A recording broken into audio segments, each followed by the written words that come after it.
Hey, this is Benjamin Boyce. So, I've been putting off this one for a while because basically what I have for you is a speaker that was invited to the Evergreen State College earlier this month. His name is Alan Levine, and he spoke about free speech on college campuses. And I've gone through this. I was there at the lecture, or at least one of the two lectures that he gave, and I was able to interact with him fleetingly, or at least ask a question that he was unable to answer. And I just have to say, why even engage with this guy? I'm going to lay out his arguments and why they're wrong, but the one thing that I can't get around is that this guy is like 80-something years old, and he's spouting things that don't make any sense and don't really hold up under scrutiny. So it's not really about him. Right. You watch this, you're like, oh yay, another Benjamin Boyce video. I hope he is just as funny, if not more so, than that one time he was funny, and not as snarky. Well, everybody's got a different flavor of Benjamin. And you guys get a bunch of spectral Benjamin.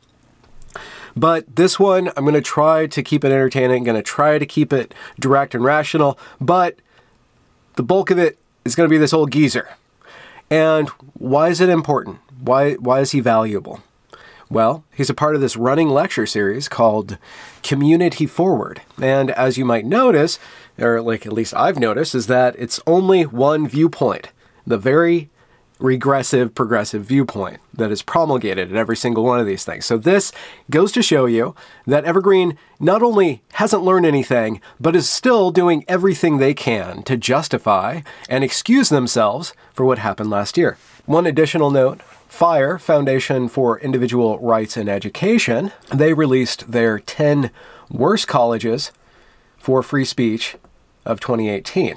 And among Rensselaer Polytechnic, Drexel, Harvard, Fordham, there is also the Evergreen State College in Olympia, Washington. Protest is good. Calls for censorship are not. Disagreeing over how to stand up for diversity is not a good reason to intimidate or attempt to silence anyone. FIRE wrote to Evergreen in December about its red light speech code rating and received no response. Now, one of the reasons that I think that FIRE did not receive any response is that Evergreen is patently unable to recognize when a fire is occurring. Insert meme. This is fine. I'm okay with the events that are unfolding currently. That's okay. So I'm going to be talking about this old geezer, and I know he doesn't really mean or matter to much of anybody. That's cool. But this argument is the same argument that is being championed by the anti-free speech advocates. And their basic rubric is what I want to call the broken mirror fallacy, where you take what your critics are saying about you and you break that mirror, you break that reflection of yourself, and you assign every bit of that to abhorrent actors, right? Instead of actually confronting the criticism, you assign every bit of the criticism to various groups that you are enemies with, historically or in the present. So that's basically what he does. He's an ex-civil rights advocate, right? So he still needs that civil rights advocacy. This is the other problem with becoming an activist. What happens when it's time to shut up? What happens when you are decrepit and your energies are no longer able to actually engage with the present moment? You're still going to want to fight. And people are going to come and try to use you to defend their ineptitude of, social justice advocacy. Anyhow, let's let him say his dealio. Whatever the immediate provocation, the origins of the student protests are to be found in most colleges' long histories of institutionalized white male supremacy, racial and religious quotas in admissions, exclusion of women, race and gender discrimination in hiring, all white and all male social clubs, buildings named after slaveholders, traditions and customs rooted in racial and gender stereotypes, casual acceptance of sexual assault, discriminatory allocation of resources, and much, much more. Every single thing that he names here is no longer a current condition on any college campus. People are smashing all these stereotypes. They're opening up all these, equity, diversity things. If anything, it has now been reversed.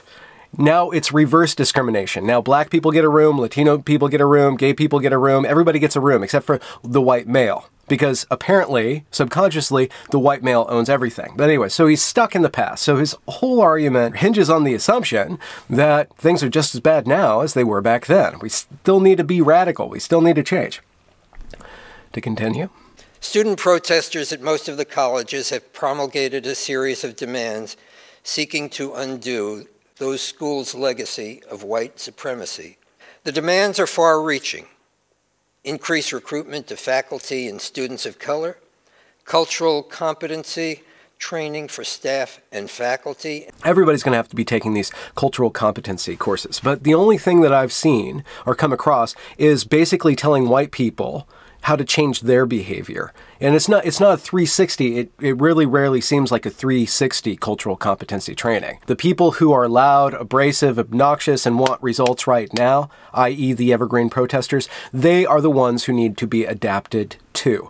If you only expect the dominant culture to change itself and to perceive the other and to adapt itself to the other, you're only going to make the dominant culture even stronger. You're just going to teach it adaptation techniques, and the other people are going to have to learn that. This is it's a whole other thing that backfires with this equity agenda, or with trying to correct and to pay attention to the dominant culture, is that the dominant culture just keeps on getting more and more dominant, because the underdominant aren't getting any tools to, like, well, how do I fit in with them? How do I communicate with them?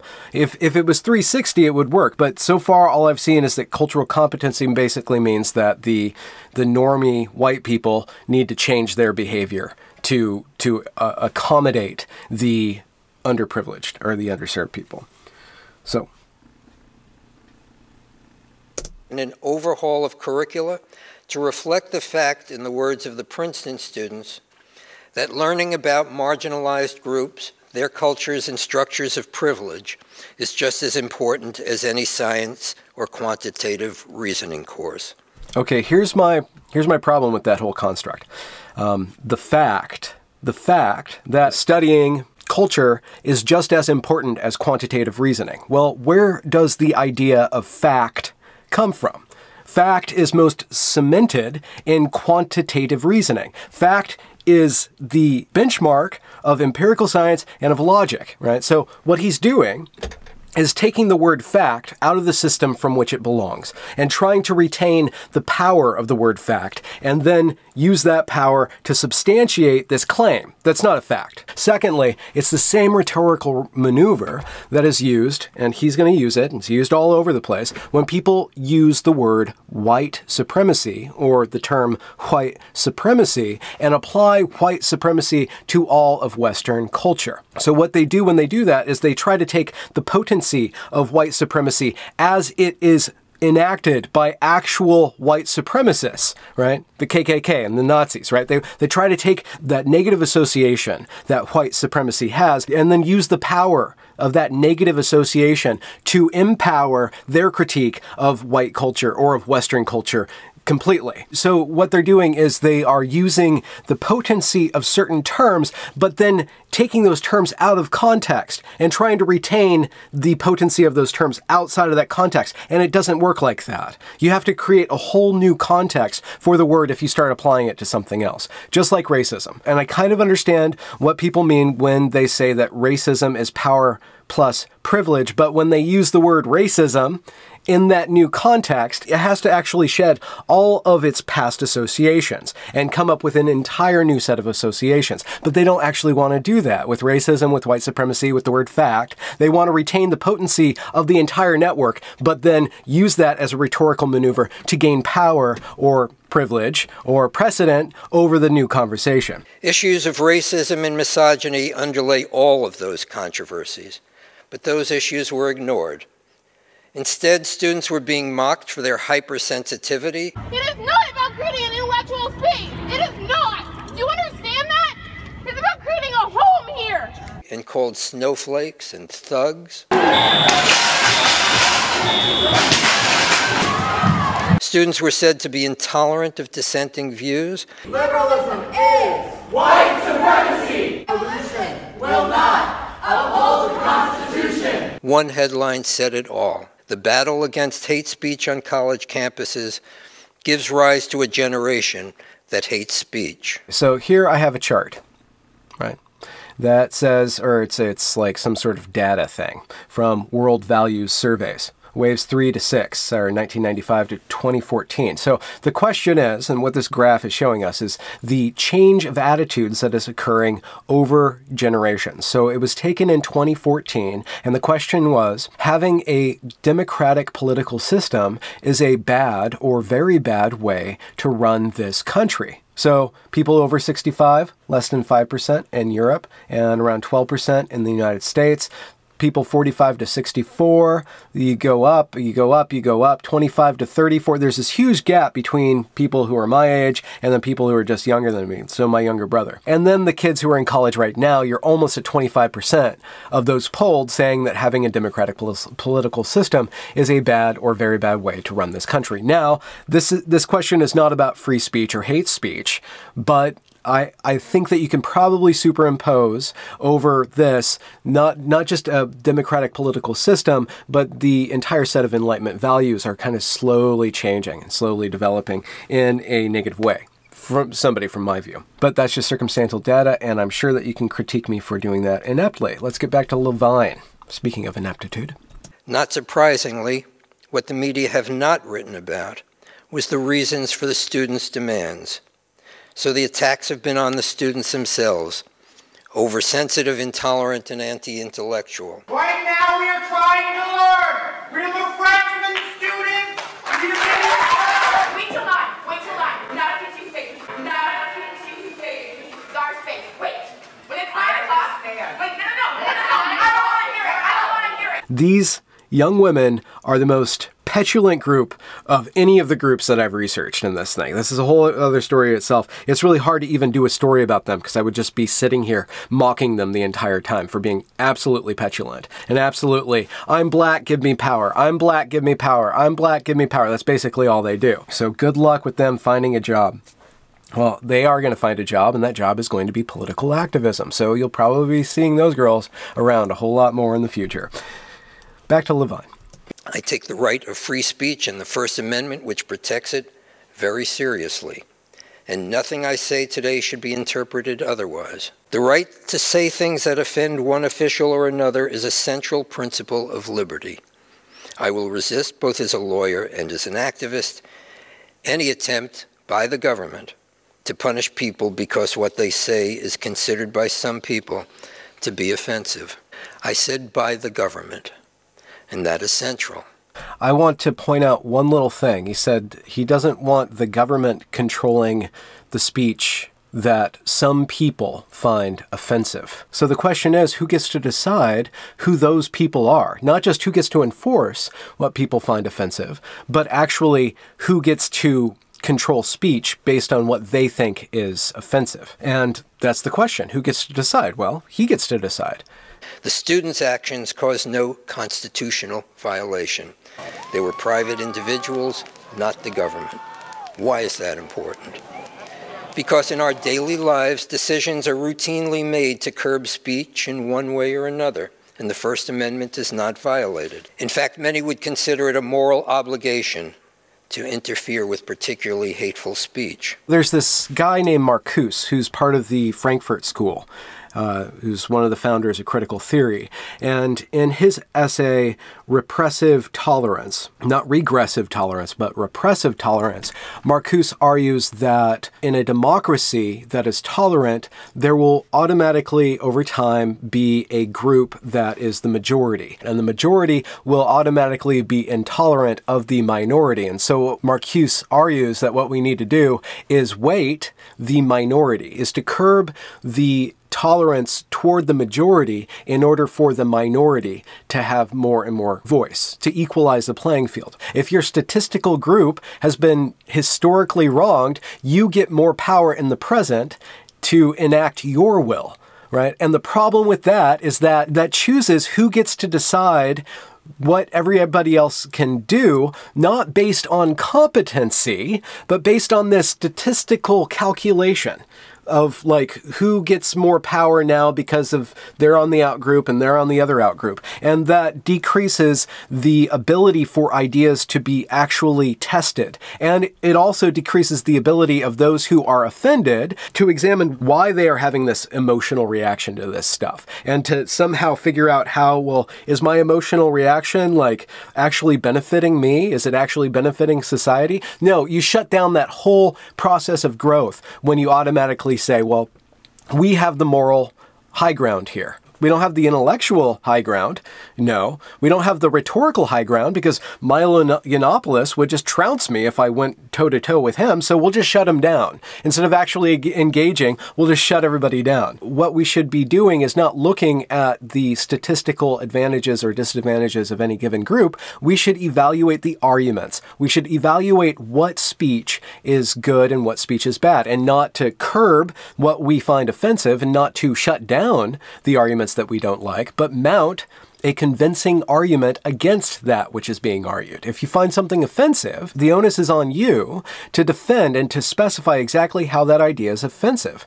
So with these principles in mind, that there is often a justification for private individuals to interfere with speech in order to avoid harm to others, I want to return to college campuses and the charge that students, and sometimes colleges acting on their behalf, have interfered with the free exchange of ideas. First, Yale.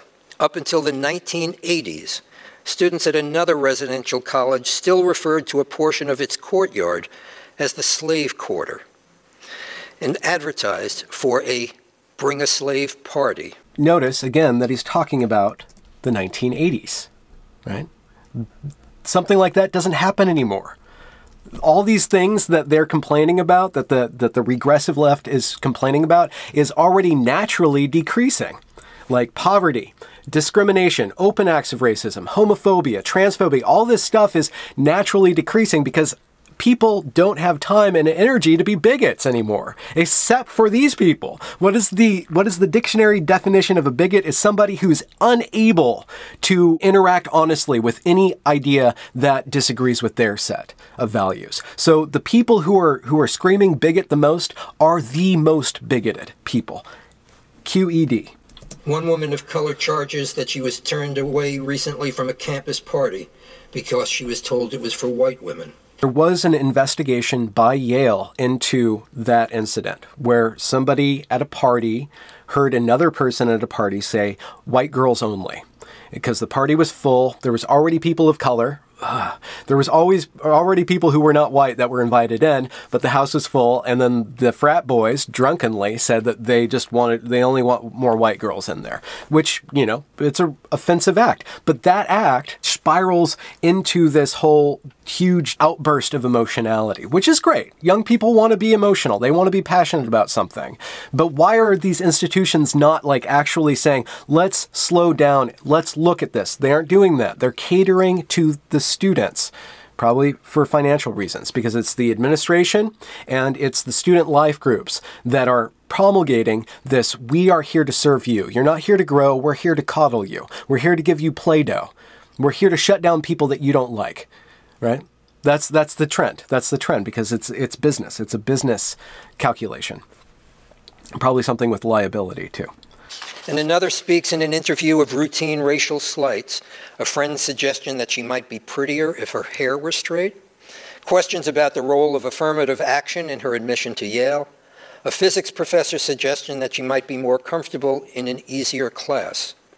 She calls her experience systemic racism. We don't know the story, right? Somebody said that she should straighten her hair as an aesthetic thing. Well, is that offensive? I guess it's offensive now. Another person questioned, did you get here because of affirmative action? Under what circumstances would that question be raised, which is corroborated by that third incident of a physics professor saying, maybe you should take something easier. Instead of looking at herself and bettering herself, she says, it's systemic racism. It's everybody else's fault, right? Which may or may not be true. But at what point do people look inside themselves, say, yes, I am facing adversity. I get comments that I don't like. But are those comments really important? Are they standing in the way of my own advancement? That's the question that should be asked. That's the question that should be posed to these students. But instead, we're walking around in this hazy, super eggshell land of racism and possible racism and maybe possible micro-racism and stuff like that. We're making it more and more easier for people to not do the hard work of looking inside and doing the easy work of blaming society. As one student put it in a letter to the campus newspaper, to ask marginalized students to throw away their enjoyment of a holiday in order to expend emotional, mental, and physical energy to explain why something is offensive is offensive. What is the end game of that? What's the end game of that? Of saying, you know, even you asking me to define my position is in and of itself discrimination. What does that actually do? What does that do? That shuts down debate. That shuts down rational inquiry. That shuts down the process of development. At every given point of this whole way of thinking, you have people being empowered, not in the world, but in exerting their influence on the world without actually establishing competency in the world. Competency in face of adversity, competency in the ability to say, you know what, that stuff doesn't matter. It actually doesn't matter. No, it matters, it matters, it matters, it matters, it matters. And why does it matter? Well, there's an incentive for it to matter. We're incentivizing hypersensitivity. We're incentivizing young people to actually stop developing because they get more and more and more. It's like it's a welfare state. It's a moral welfare state at this point. You get checks. You get status for claiming these different things. Instead of actually proving your worthiness of having status and employing power, you're just given the power. You're given the power. You're given the power. Why? Because there's a bunch of people who feel guilty. There's a bunch of people who are trying to be on the right side of history, where historically, yeah, they're on the right side of history, but not anymore. They're actually standing in the way of not just societal progress, but individual progress. To be a student of color on Yale's campus is to exist in a space that was not created for you. This is something that I don't understand. And I see Chastity Douglas says that, who is the vice president of equity at Evergreen, and then Rashida Love, who was the multicultural advisor at Evergreen. They say it's difficult all the time to kind of navigate your way around institutions that are not created for you. Which might be the case historically. Like, yeah, these were institutions made by and for white men at one point, but they were broadened and broadened and broadened and broadened and broadened. So what I see working under the surface of saying this wasn't created for me is that what you're teaching young people is that learning isn't created for you. Getting better at a different trade, learning science, that wasn't created for you. Being a capable individual in the world, going at the world with an empirical, rigorous lens, that's not for you. That's not for you. What's for you is to be in a safe place. What's for you is to be at a home. That's for you. That's for you. Which is slavery. That's enslavement. That's absolute enslavement to ineptitude. It's enslavement to being reliant on the master. And that's doling out your status and doling out your checks, doling out your easy passes. Someone videotaped the campus confrontation with Chrisakis' husband and the students. It showed lots of shouting, charges of racism and countercharges of censorship. And it turns out the videographer was a man named Greg Lukianoff, head of a group called FIRE. Lukianoff, who happened to be at Yale that day, made sure the video went viral. Okay, so Levine goes after FIRE. He's got this big hard-on for FIRE. He's like, FIRE is funded by the Koch brothers, and actually you can look that up. FIRE does receive money from the Koch brothers, right?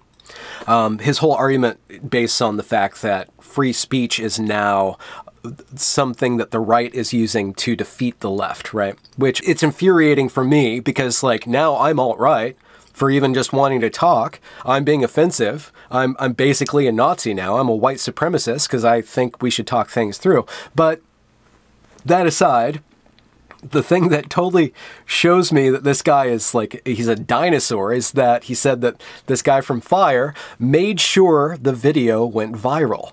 How do you make sure a video goes viral? Lukianoff did not cause that girl to scream at Christakis in that way and display this kind of like what the fuck behavior. That's what made the video go viral.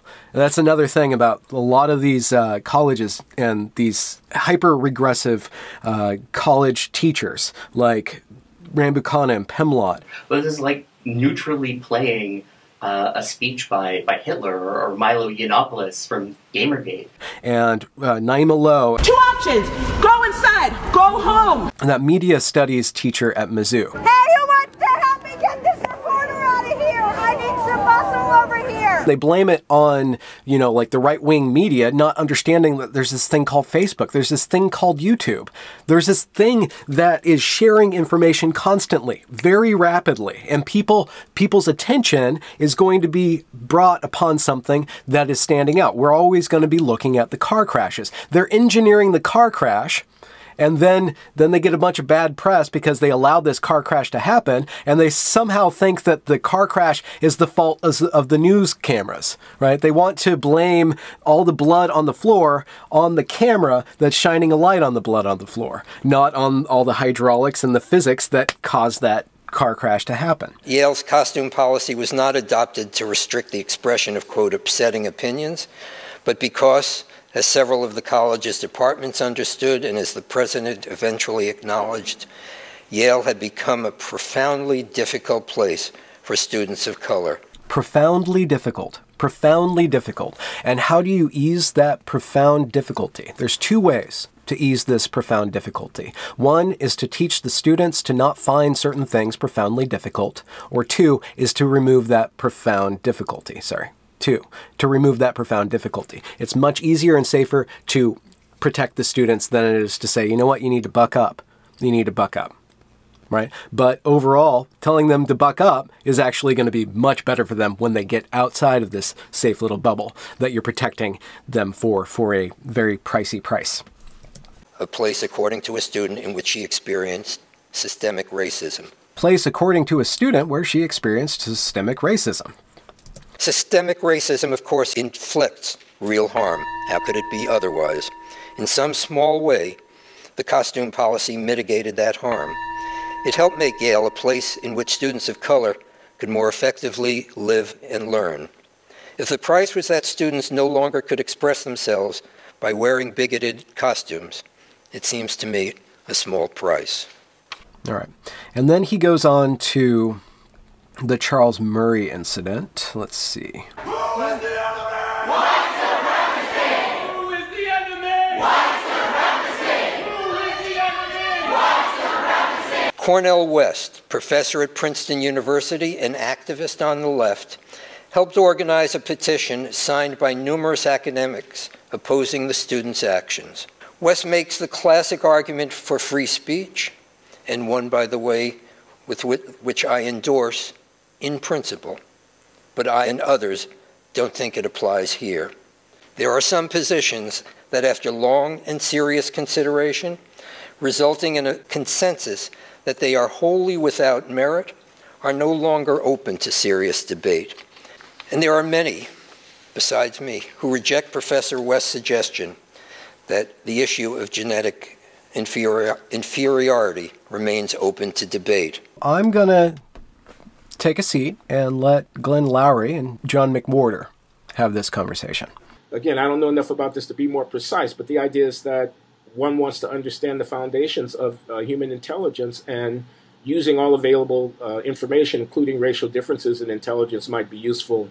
Not only to understanding the foundation, but perhaps also to fashioning corrective lenses for cognitive development based upon early childhood intervention that is aimed at remedying whatever we understand to be the structural foundation for low intellectual performance, could erase the black-white IQ difference in adulthood if we could understand the foundations of the cognitive ability performance better. And figure out how to intervene. That kind of argument. So how do you respond to that? Glenn, you have sparked my brain because it's interesting. I am engaged in an exchange with an expert in psychometric issues. I'm going to not name them, and I'm going to try and always fail to not have the gender. Okay. And this person tells me that this whole conversation that we're having, frankly, is going to seem a little 5 years ago in 5 years, because they are just on the edge of knowing what the genetic components of these things are. So no, there is no IQ gene. It's lots of genes, but that doesn't mean that we're never going to know what the lots are, and we're about to. It's going to be in either 5 or 10 years that you can just say that it's these, and that the average differences between the races, if there are any, and there almost certainly are just going to be incontrovertible. Now, I had told this person, frankly, given the politics of it, this person seems to think that the people who argue that there's no significant IQ gap or that it's only about environment and not heredity, he thinks that anyway. I hate it. I can never do it. He thinks that all those people are just going to fold because the data is so clear, and then we can move on into the discussion that he wants to have about all these things. And I have said no. I mean, if academia is itself, the way I've seen it in my own neck of the woods, and even in myself, in my heart of hearts, people don't give up that easily. And there are going to be all sorts of very clever ways of denying what is in front of everybody's faces, all sorts of different interpretations. But let's say that what he says actually comes true, and in 10 years, people like Richard Nisbett have to just admit that there is a difference. On the average, of course, but that there is a difference. Now, you're talking about this. Here is one use that would come from it, and it would be a very interesting conflict. There'd be people on one side insisting that there's no difference because that's what they had always said and that's the way they want it to be. Then there would be people on another side who would say, but no, there is a difference and we know how to fix it.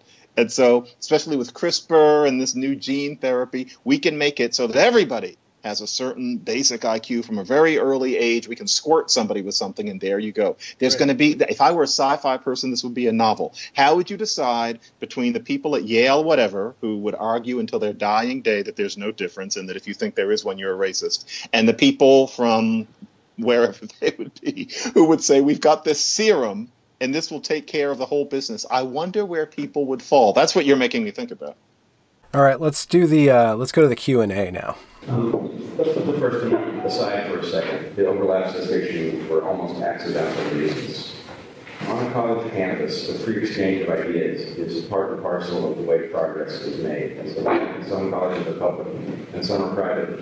It's more or less irrelevant. There has to be the ability to disagree. What you're advocating is a system, because there's an asymmetry and it's easier to prevent people from speaking than it is to make a point. If I wanted, as a single individual, to prevent you from delivering this talk, I could just yell incoherently and no one could hear you. So how is it that in the system you're advocating that creationists won't prevent evolution from being discussed, that climate deniers won't prevent environmental chemistry from being discussed? Who is it who gets to decide when it is legitimate to shut down a perspective? And is it the only viable system simply to let all perspectives be voiced, even offensive? It's a rational position, of course, but there are some things at some point that become non-debatable. They're too silly, too much of an intellectual hoax.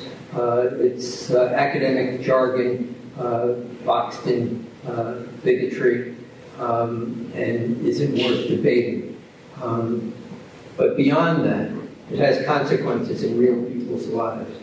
And when an institution suffers from endemic racism or systemic racism, and you have students of color who are the victims of that racism and as a result are unable to fully enjoy that which college supposedly offers them, I believe that in those circumstances, people have a right and maybe an obligation to say no more, never again.